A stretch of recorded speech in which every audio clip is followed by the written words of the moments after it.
don't even remember. Did he miss an extra point? Yeah, he missed one. He made all the field goals, but he missed an extra point. I guess I didn't even remember that because I'm sitting there. I don't even know. Are you used to it now? Is that what's happening? Well, like 2 weeks ago, they backed up that extra point. It was like to 48 yards or something. Yeah. And I think every single person in Chicago was like, he's not going to make this. Like, this is just not like, just get rid of the point. We're not going to make this. And he missed it. And I don't know. There's something with Eddie, man. I feel like he can make it I don't feel like the big moments get to him. I just feel like it's like this, whatever his arthritis knee or whatever the heck happened to him, I really think affected him. So, I mean, we'll have to see, but it's really random with Eddie. I don't know. And unfortunately, I said last year with about 3 games left, I said, if we go into the playoffs and Cody Parkey ruins a playoff game, I'm going to be very upset. And I was like, it should not come down to that. And literally that happened. And I had to go on the House Hall Brawl and talk about it the next day. I was there too. Talk about scarring moments. Just the name Cody Parkey just brings back literal waking up, literal depression, literal depression. It's bad. Double doink doesn't get me anymore, but it's just like thinking about that moment. I thought it went in because where I was sitting, I couldn't see the ball when it went through the goalpost. I thought it went in. And then I see the Eagles storm. It was horrible, dude. So bad. But yeah, I said that last year, and this year it's like, are we going to run into that issue again where, obviously our chances are like 2%. But if we end up getting a shot and we're in Minnesota, is he going to miss a kick? It's something that people don't talk, because we're not really in the playoff hunt right now. But if the Vikings lose this weekend, if the Rams lose this weekend, and then the Bears win, like obviously we're absolutely in it. But if they get back in the hunt, this kicking situation is going to become a huge deal. But for now, it's not, because we're not. But yeah, if he made the kick against the Chargers, I mean, even if we're sitting at 8-5, we're right there. So it's unfortunate, it really is. But what are you going to do? One thing I found pretty ironic as well, Austin, was last year at this time, or around this time, the Packers had their season ended by the Bears in Soldier Field, and they were leading the division. Now it's switched. Yeah, how funny is that? It's literally 180 degrees, and I'm like, Packers went in banged up. Rodgers was playing injured, and man, they got their butts kicked that game. I know it came close down to the end, but man, literally you could see it. Just the Packers didn't have that punch in them, and the defense was just surging last year, having a career year for the whole defense across the board. And now it seems like it's switched. I'm not saying this is the Bears defense by any means, but there's one thing I got to say. I know the defense, they do give up big plays, but the one thing that they're top 5 in, Austin, is red zone defense. If you can keep people out of the end zone, that's the biggie. You saying the Packers were top 5 in red zone defense? In red zone defense. Yeah, and that's one of the Bears' weaknesses is when they get in the red zone and not being able to score. So big plays. To bring it up, we're going to have to score with big plays. Mitch seems to not diagnose plays as quick down there. Mm-hmm. Yeah. It's going to have to come down to David Montgomery and big plays. If not, Nagy's going to have to be creative. Other than that, we're just going to see a lot of Eddie Pinheiro field goals.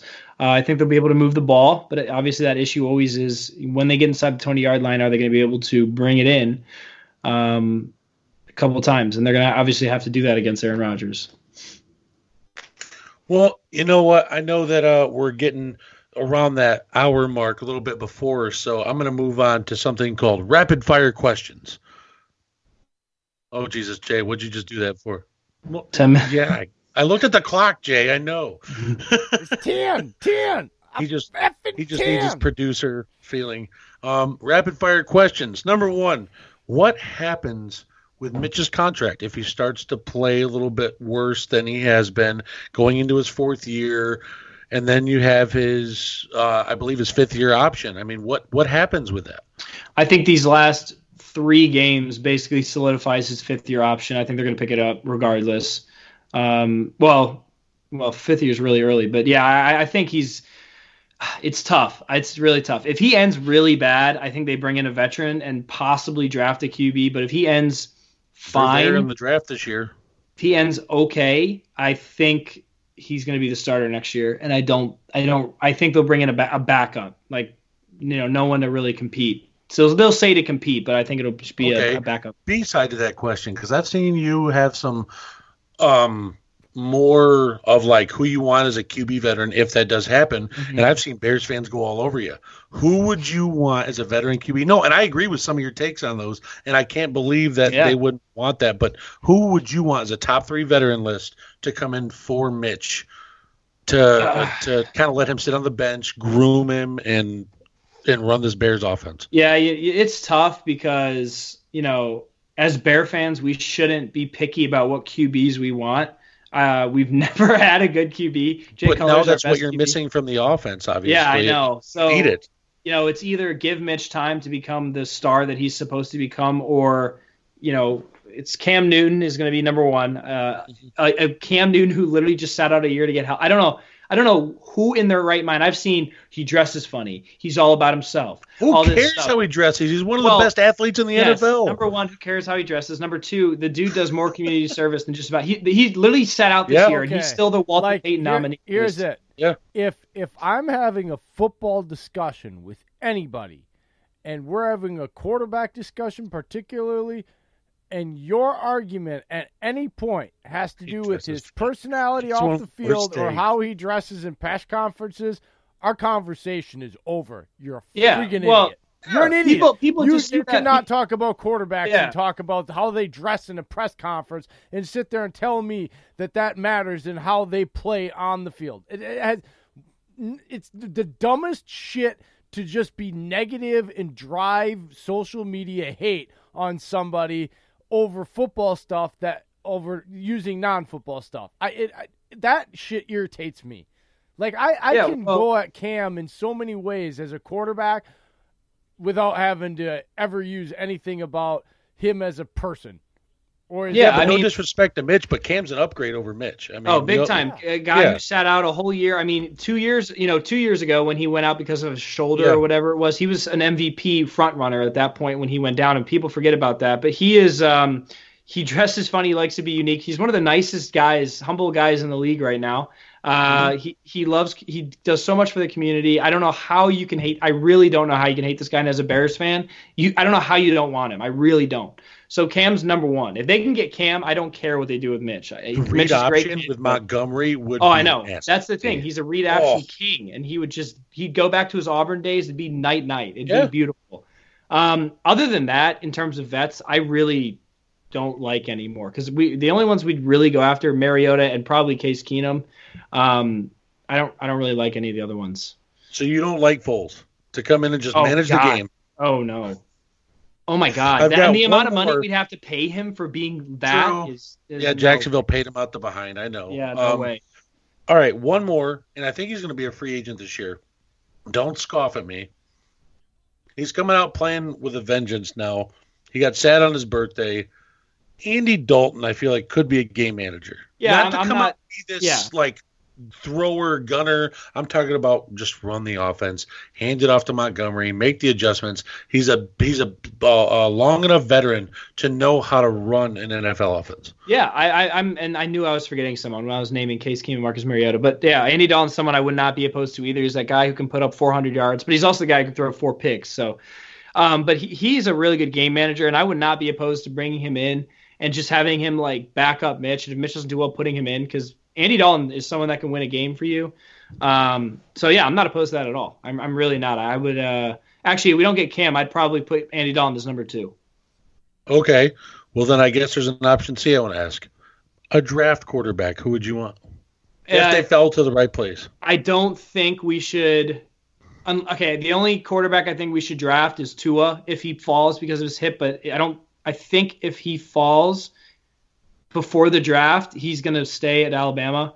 So I don't think Tua is going to fall. But other than that, I mean, hypothetically, I don't think we do because we have so minimal draft picks. I think we wait till next year. But what about Hurts? I was about to say, Jalen Hurts. Okay. I love Jalen Hurts, but it would be Jalen Hurts, bring him in, have him sit behind Mitch for a year, and then start that next year. I think he can be really good. A lot of people writing him off, but I think he'd be really good.